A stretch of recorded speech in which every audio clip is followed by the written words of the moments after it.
It's clear Chivas' front office wants one more signing for the team. Also, let's be honest, Chivas has a serious problem right now.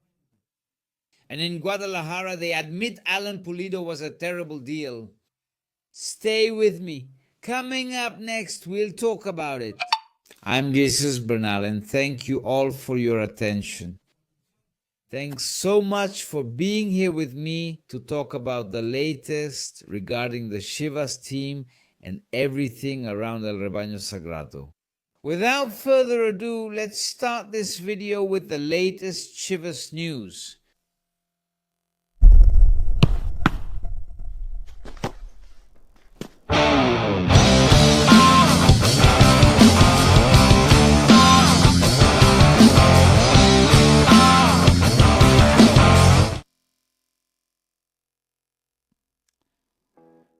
Well, the front office is very clear about it.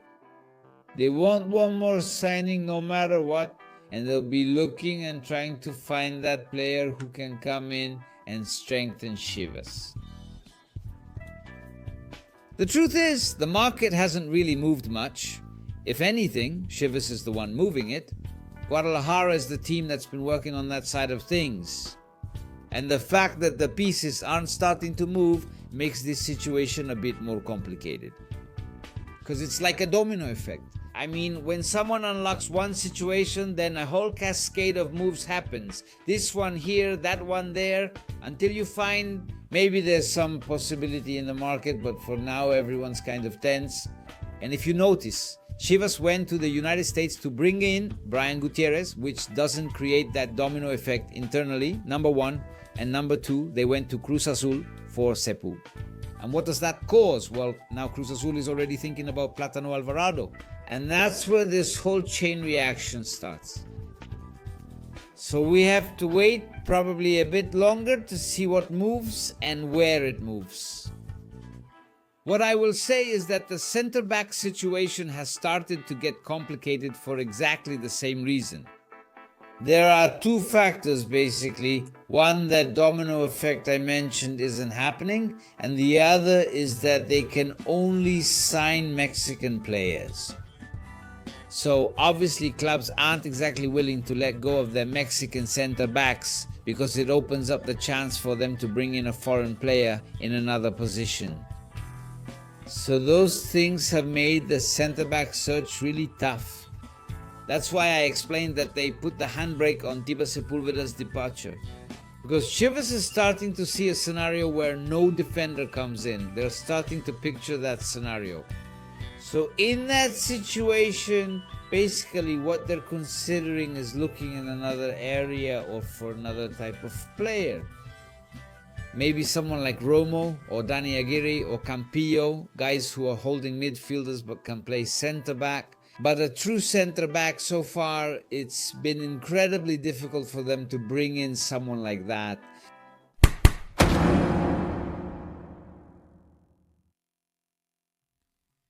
Right now, Chivas is in big trouble, because this could happen.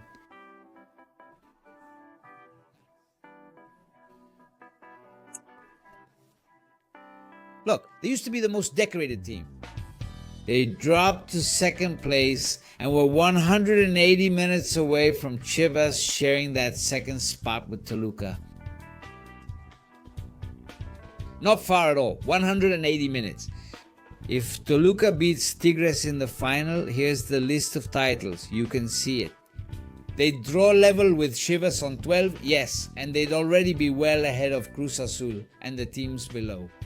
But then Chivas wouldn't be the outright second most successful team anymore. They'd share that spot with the Diablos. And of course, that's an alarming issue. Because, we still have to see what happens. Maybe Tigres wins and goes up to 9.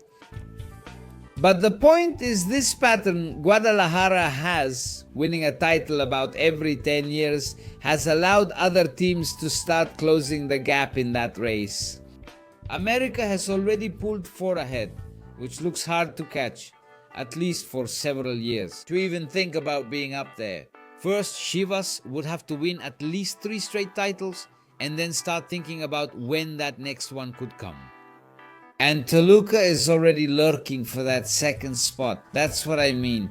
Today, the front office is worried and working accordingly because of this. And they want to make Chivas a powerful team to try to bring it back to where it belongs. For now, Toluca is lurking.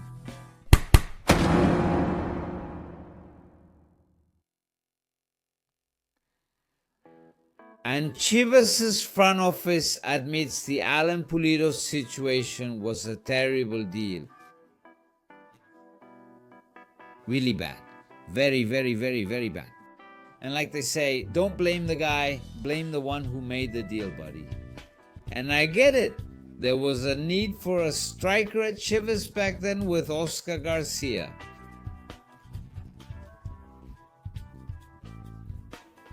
Because Alan Pulido isn't a cheap player, and at that moment he was also the only option. I mean, you already had Chicharo, Angel Zaldivar had been here, Santiago Ormeño had been here, and plenty of others too. And in the end, yeah, they regretted that decision a bit because he didn't deliver on the pitch and because he had issues staying out late and all that, which Gaby Milito didn't like. Because he got paid a fortune and his performance didn't match what he brought or what he gave on the pitch. All these circumstances and situations ended up making the front office admit that signing Alan Pulido was a terrible deal. One will always slip through the cracks, right? It's very hard to get them all right or for every move to work out. But when you look at what Pulido costs, and not because of the transfer to Kansas City, but because of what he earns month to month, his output has obviously been well below expectations, far behind what people expected from his return.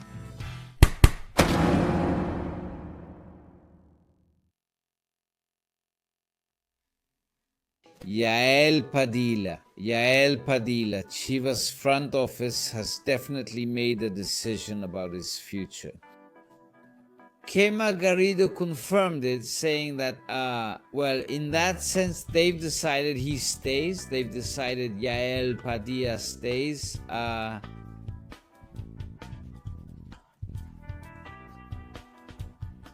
That he'll be an option to keep competing and keep earning a place on the team. That, honestly, should make the people in Guadalajara very happy, because many of you, I know it, were asking for him to stay. You wanted him to continue. Well, the front office has delivered on that and they've got him there again, back in the plans. It depends on him, right? I mean, now it's not like, oh, it's Gaby Milito. No. You have to earn minutes. Obviously, when players are doing well, the coach plays them, and there's Santi Sandoval. That was also the case at one point with Javier Hernandez himself, who was getting minutes. In fact, Hormiga is the clearest example of that. He was Chivas' fifth striker, behind Javier, Allen, Wilke, Cowell, and then Hormiga. With work, good results, and goals, he kept moving up until he became number one in that competition. So it's not whether Milito gives chances or not. Players themselves have to earn those opportunities.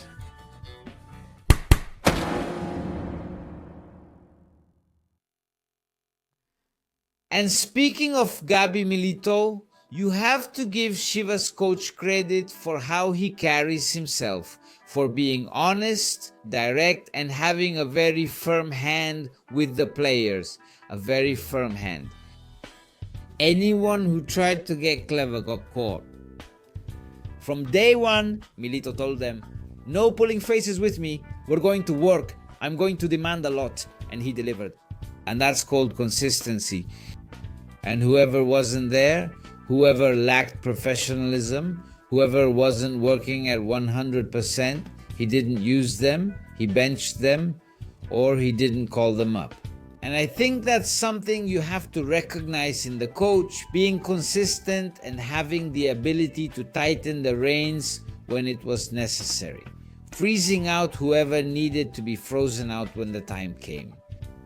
and doing what needed to be done so this team could function as well as possible. Today, the positive in all this is that it looks like from here on they're trying to build. And of course, that's what it's about, right? That's where Chivas is headed, trying to keep forging a path toward the future.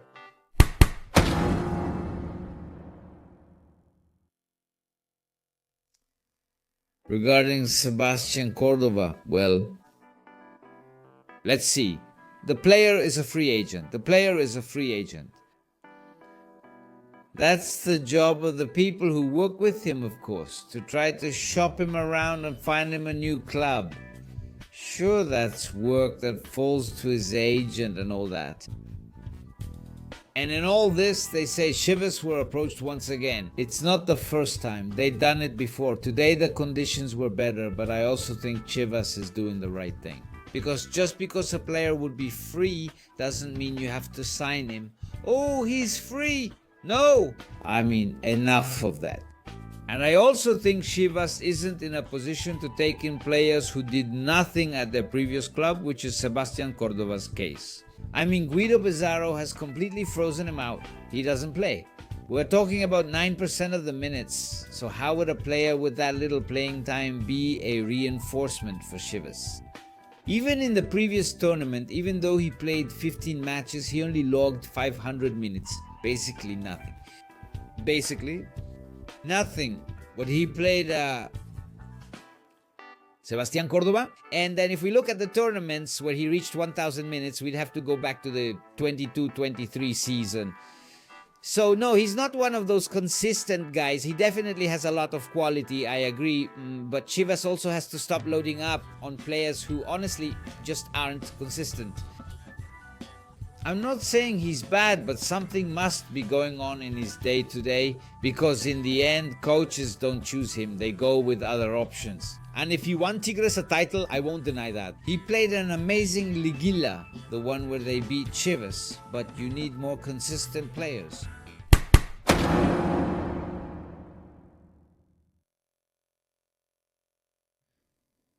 For now, there's only 1 week. Just 1 week of vacation left before Chivas players return to activity. That's going to be interesting. I'm already eager, of course, to see the players, to see the team back at work, and to see them try to bring in a player who can join at the last minute for this preseason. And surely, well, not surely, then that's when we'll see Brian Gonzalez. I mean, Brian Gonzalez will be with the team there. He'll be training. We'll be able to take a closer look at this new Chivas signing, who of course must bring some really interesting qualities. Alright, we'll leave this video here. Thank you very much for your attention. Keep subscribing, commenting, sharing, hitting like, and I'll see you next time. I'm Jesus Bernal. Bye.